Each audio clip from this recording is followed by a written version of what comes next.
Assalamualaikum warahmatullahi wabarakatuh. Jumpa lagi dengan saya Mas Mun, masih seputar anxiety disorder, psikosomatis dan dispepsia. Uh, Hari ini hari Minggu, saya sore-sore ini saya sengaja bikin video sore karena saya barusan bangun tidur tadi, terus saya langsung bikin video. Kenapa saya bikin video? Karena saya mengingatkan saya tentang ada perasaan tidak nyaman lagi. Kenapa bisa terjadi? Sebenarnya saya sudah 95% tidak ada kendala, terus ada perasaan tidak nyaman itu karena begini. Kalau dulu kita cerita dulu ya. Kalau dulu itu ada perasaan tidak nyaman kemarin-kemarin itu biasanya ketika salah makan, ketika ada trigger tentang yang membuat kita sakit di awal. Contoh, kalau saya itu kan triggernya kematian, ada kematian saudara, terus kopi kan.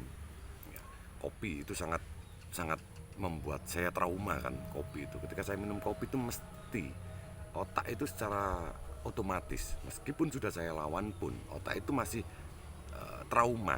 Jadi ketika saya minum kopi itu jantung itu agak sedikit berdebar lebih kencang, itu selalu, itu sudah pasti, sudah bisa dipastikan. Meskipun jantung tidak ada masalah, tapi karena pemicu saya panic attack itu adalah kopi, jadi trauma itu muncul dan itu terjadi.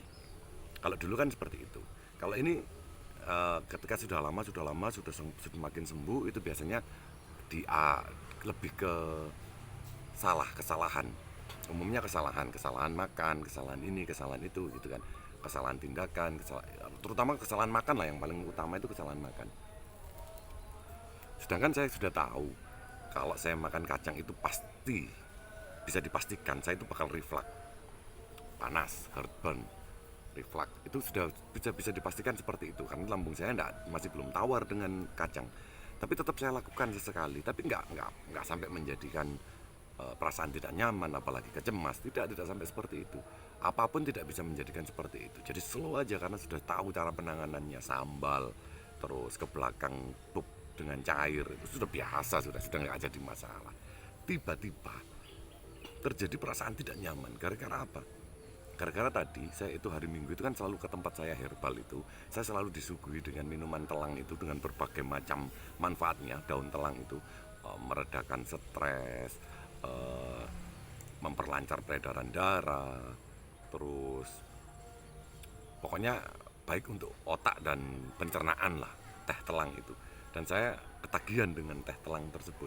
Saya selalu minum teh telang, itu tidak ada masalah, tidak pernah ada masalah. Suatu ketika teman saya itu ternyata telang tadi itu dijadikan sebuah rokok. Ini baru ini. Dan rasanya seperti telang betul. Terus aromanya aroma telang. Jadi isinya ini daun telang dicampur dengan daun apa itu, lupa apa aja itu. Saya hanya konsumsi satu saja, karena ini herbal kan, buat kesehatan. Saya konsumsi satu saja, langsung perasaan tidak nyaman. 30 menit setelah saya mengkonsumsi rokok herbal ini, yang bahan dasarnya adalah telang itu jauh berbeda. Jadi kita harus tahu, ternyata telang, bunga telang itu kalau dikonsumsi, diminum, diseduh, dijadikan teh, itu sangat bagus buat otak, juga buat pencernaan. Tapi ketika dikemas dengan cara yang berbeda, dengan hasil juga yang berbeda.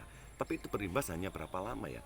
Saya tadi duhur ya konsumsi obat ini, karena perasaan tidak nyaman saya putuskan untuk pulang. Begitu pulang saya di rumah jam 2, saya buat di kamar tidur, bersantai sampai ketiduran, sampai barusan bangun jam 4. Barusan bangun, artinya saya tidur 2 jam tadi. Mungkin efek, jadi nggak bisa dilawan ya, imbas dari herbal telang ini tidak bisa dilawan, harus ditidurkan. Setelah bangun ini jadi fresh, jadi benar-benar fresh, sudah tidak ada perasaan tidak nyaman lagi seperti setelah konsumsi tadi. Nah, ini masih saya observasi, ini imbasnya jadi lebih baik setelah mengalami perasaan tidak nyaman tadi, ataukah nanti perasaan tidak nyaman ini akan panjang terus gitu. Biasanya kan perasaan tidak nyaman itu sudah tidak ada, cuman ini memang reaksi herbalnya ini memang terbukti langsung membuat perasaan tidak nyaman. Ada yang dirasakan di dalam tubuh secara langsung, ada yang dirasakan di dalam otak secara langsung dari herbal ini. Tapi ketika kita konsumsi minumannya, jujur saja sangat bermanfaat. Teh telang itu sangat bermanfaat. Saya setiap hampir seminggu. Kan aturannya itu seminggu 2 kali. Saya seminggu sekali tapi minumnya 1 gelas ke tempat teman saya itu. Ketika saya konsumsi itu memang istimewa, khasiatnya itu istimewa. Saya merasakan, tapi dikemas dengan cara yang lain, khasiatnya jauh tidak menyenangkan menurut saya. Tapi ketika bangun tidur ini sudah baik-baik saja, sudah normal sekali. Saya kurang tahu juga ini semua mau saya cari informasinya. Teh telang ini kalau dikonsumsi sebagai rokok itu apakah bisa membaik atau tidak? Tapi saya lebih memilih untuk tidak berspekulasi. Jadi saya stop. Saya sudah tidak konsumsi yang herbal disedot.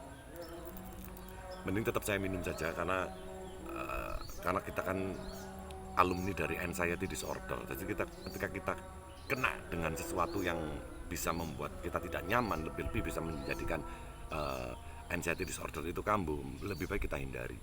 Makanya kan kita sudah berjuang berbulan-bulan. Kalau saya ada yang bertahun-tahun, kita berjuang mencari pantangan, mana yang boleh, mana yang tidak, mana yang boleh, mana yang tidak. Tapi ketika kita melakukan memasukkan sesuatu yang baru terhadap diri kita dan itu berimbas tidak menyenangkan, ya saya stop. Mending saya stop kalau saya begitu. Tapi kalau yang lain sudah saya lawan, seperti sambal, seperti kacang, saya tahu ya saya tinggal minum Promac atau apa gimana caranya. Tapi lebih baik memang tidak dilakukan agar perut kita lebih cepat membaiknya, lambung kita bisa lebih cepat membaik ketika kita lebih bisa menjaga lambung kita. Pikiran kita juga bisa lebih cepat membaik ketika kita bisa lebih menjaga pikiran kita dari hal-hal yang negatif-negatif. Jadi ketika kita sudah mendekati sembuh, yang saya bilang sudah 95%, lebih baik sangat menjaga. Jangan spekulasi dengan sesuatu yang baru deh, saya bilang begitu. Jangan sampean spekulasi dengan sesuatu yang baru yang bisa membuat sampean khawatir. Saya sempat khawatir sedikit tadi itu. Ada perasaan tidak nyaman. Wah, ini kok kembali lagi perasaan tidak nyaman. Padahal kemarin sudah tidak ada sama sekali. Di bulan 10 itu sudah tidak menemukan perasaan tidak nyaman. Saya sudah easy going, sudah aktivitas penuh. Tapi tiba-tiba terjadi hal seperti itu. Jadi ya itu tadi. Tapi memang tidak saya lawan tadi. Saya hanya buat tidur aja 2 jam, pikiran rileks, begitu bangun santai. Bangunnya juga sore, hampir maghrib juga tidak ada masalah, pikiran juga tenang, tidak ada kendala apapun. Jadi saya pikir juga baik-baik saja. Hanya ini, cari tahu saja. Oh ternyata ini imbasnya. Ya sudah, tidak usah dipakai lagi, selesai. Atau kalau memang lagi berani-beraninya, lagi fit-fitnya, mungkin dicoba lagi juga boleh gitu loh. Jadi bener sih nggak sih dari ini gitu, tinggal begitu saja. Jadi memang cara sembuh dengan cepat itu kita harus tahu yang tubuh mau, yang pikiran mau, yang bisa menjadikan kita belajar untuk bisa kita bergeser dari keterpurukan ke arah yang lebih maju lagi dan kita bisa lebih semangat lagi. Jadi begitu caranya. Terima kasih sudah menonton video saya. Wassalamualaikum warahmatullahi wabarakatuh.